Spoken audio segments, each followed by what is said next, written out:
there a worse phrase in the English language than no worries? No worries. Everyone's saying no worries. I bump into people left and right because I'm a slob. I'm like a mess in hot yoga, dude. It's a hot yoga problem of the century. I'm dead tired. I'm hungover and I'm still in there sweating my nuts off. And I'm like, hey, excuse me, I'm sorry. They go, no worries, no worries. Okay, I respect it. I appreciate it. But you telling me no worries makes me more worried. I know that you don't mean it. I know you're like, get off me, you fat slob. It was an accident. Yeah, I'm having a great day, dude. I'm having a great day. I'm having a great life, a great year, a great whatever, man. Everything's cooking. And you take a second to just take stock of that, because that's the number one sign that things are about to fall off the rails, when things are mostly going okay. And if I was really honest, I would say no, things are not going okay. There's other issues. There's always something percolating. But I think what it is, to be quite honest, as the tens of loyal listeners of Raff's Brain hot yoga problems know, it's been a saga lately. I've been off the grid. I've been off the podcast grid. I'm still very much connected and I'm definitely in the grid and on the grid. I've just not been podcasting for the past maybe week and a half. I've been still, life is continuing, but man, I had to really buckle down and focus, because just a couple days ago, I turned 50 years old. Yes, the big 5-0, me and Ryan Reynolds together. October 23rd, Libra, Scorpio, cusp babies. That means we can read both of the, what are those things called? Horoscopes. Once I realized that I'm on the cusp, dude, me and Ryan Reynolds are almost identical birthday twins. Not quite. He's 1 year younger. But definitely there's a lot of similarities in appearance, I think. High cheekbones, a little scruff. I got glasses and maybe a little chubbier face, and my teeth aren't quite as pearly white. Nevertheless, that was all. This is just junk in my car. I'm hauling around a bunch of junk right now because 2 days ago, I turned 50, had a birthday party at a brewery down the street from my house. I had to lug in some gear from my One Human show. It was a good time. I'm gonna post it. I'll post the audio as a podcast. I'll post the video on the YouTube channel. My friend Travis was there recording it. It was a brilliant mess, a perfect disaster of sorts. I'm very happy with how it turned out. People seemed to enjoy themselves. It was entertaining, it was touching, it was heartwarming. There wasn't a dry eye in the house by the end of the night, my friends. And I think I can look back and say I did something special, which is really, that's the aim of your 50th birthday. Like half a century is no joke. That's not an insignificant amount of time. So I'm glad that I did what I did to push through, but it required me to focus, and that's why I didn't record any podcasts. I have been doing yoga, my diet and exercise has continued to a degree. Exercise is tough. I get my steps in. I got to coordinate with my cousin to get another follow-up episode and lock in. Here's the thing, it's Saturday. I'm going to have a good weekend. I'm already feeling great. I haven't come down from the high of my 50 year birthday show. That was just a great time. I'm sending out the thank you emails I had about, 50 people in attendance, friends, family, loved ones. We had a blast. I had a blast. I don't know. It's hard not to have a blast at a brewery on a Thursday night when it's your birthday. So, what's up? Well, I'm just feeling like I have a lot of momentum, a lot of urgency to create. I have more ideas, more projects. I gotta start taking my outputs to the next level. You can turn on right, bro. It is a red light, but you can turn on right. It is a red light, but you can turn on right. Come on, do it.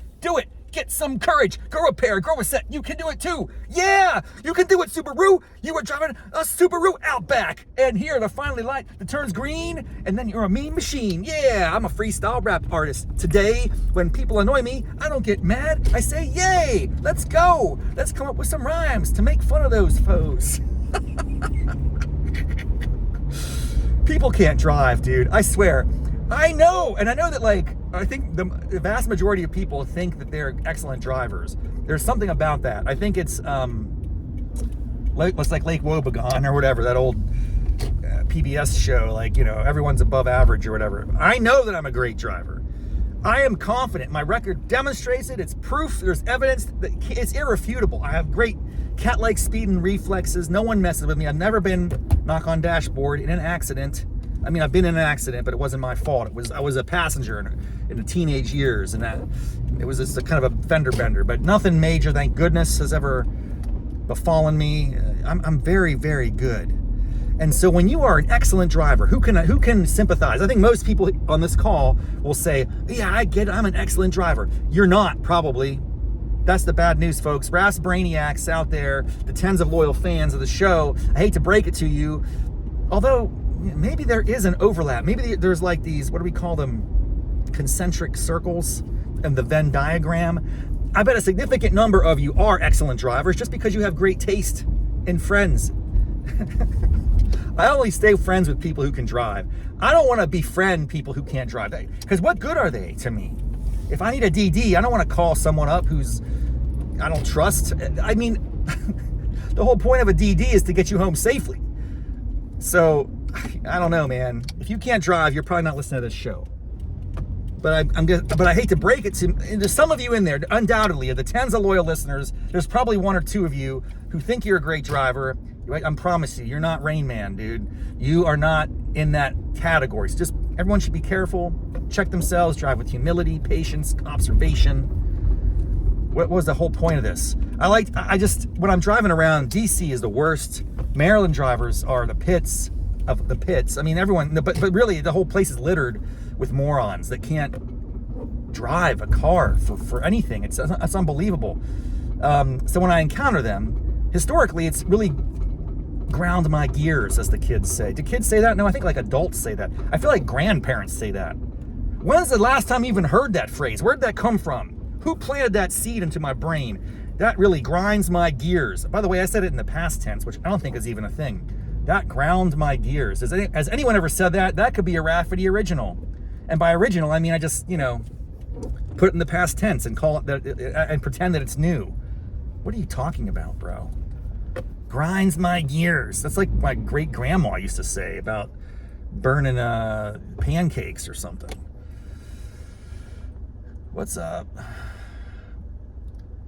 So, what was I going to say? Oh, I just like to make fun of people when they drive. So I spent probably 20 years of my life getting all bent out of shape when I encounter bad drivers, which they're everywhere, by the way. They're not isolated to the Beltway. They're not isolated to Pittsburgh or West Virginia. Human beings, bro, everywhere on planet Earth, there are bad drivers. There's no one that has the monopoly on that. There are certain regions of the country where it might be a little bit more prominence, allegedly. I guess I could maybe do a ranking someday. But here's the main takeaway from all this that I want to impart with you as we wrap up this latest, greatest episode of Hot Yoga Problems is you're probably not as good a driver as you think. That's okay. But the good news is, for people that are excellent drivers, when we encounter you, historically, it would upset me. It would throw me into a tizzy. It would throw me off. It would just ruin my day, and it's insane. At a certain point, I woke up. I was like, why are you living your life this way? You can't control that. You're always going to encounter it. There's like a 1 in 3 chance on any drive, anywhere, that you will encounter a complete, and you're like, who is it? This person, like, are they licensed? Like, are they coherent? Are they suffering a stroke right now in the middle of their commute? So this happens a lot. And there are ways to react, right? This is like the old saying, life is like a box of chocolates. No, life is 99%. What is the percentage breakdown? I think it's 90% what happens to you. No, 10% what happens to you, 90% how you react. Is that the proper assignment of percentages? Is that the phrase? Is it 80-20, 75-25, 90-10? It all has to add up to 100. But I like that phrase. It suggests that you are in much more control of how you react to any situation, which you can't control, which you can't control most situations in life. Let's accept that reality. So how do you Jedi mind trick yourself? I conduct freestyle raps now. It's what I decided to do this morning. I encountered a terrible driver. He was delaying me. He wouldn't turn right on red. People are fearful. Oh, am I allowed? I don't even know why. I don't think that they're allowed to, or they're fearful. Is like someone gonna come out of nowhere and sideswipe you? No, dude. Red light, intersection, turn your head, no one coming, take a right. It's not that hard. So when I encounter that, I could get angry about it. I could honk my horn, yell at them, flip them off, a double bird sometimes maybe. That's not a good thing. That's not gonna help bring happiness to the world. It's not gonna resolve the situation.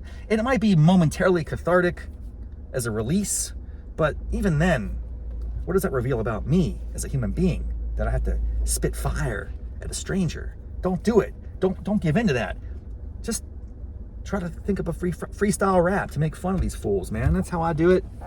And guess what? At some point in time, I've made some bad decisions. I've cut people off. I've waited a little bit too long to get into the merge lane. All those things are true of me. And so people are yelling at me. And I'd rather have them do a freestyle rap about me than have some road rage on my butt and pull out a 9 and take care of business. And it's bye-bye Raffety, bye-bye Raff's brain. I don't want that.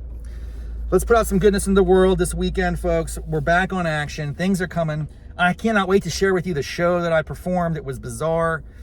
I'm not sure how it's going to land as a digital experience versus a lived experience. So stay tuned and, we shall see. But more of that type of thing is on the horizon. I'm heading back to West Virginia next week, not the week after next week. I'm going to be reunited with my pals, at least a couple of them. So we're going to get some content. We're going to keep pushing boundaries. Creative chaos and greatness awaits, man. Oh, all right, time to wake up, get to work. I mean, the work of play. Have a great day and a nice weekend and all that sort of stuff. Until next time, namaste, mofos.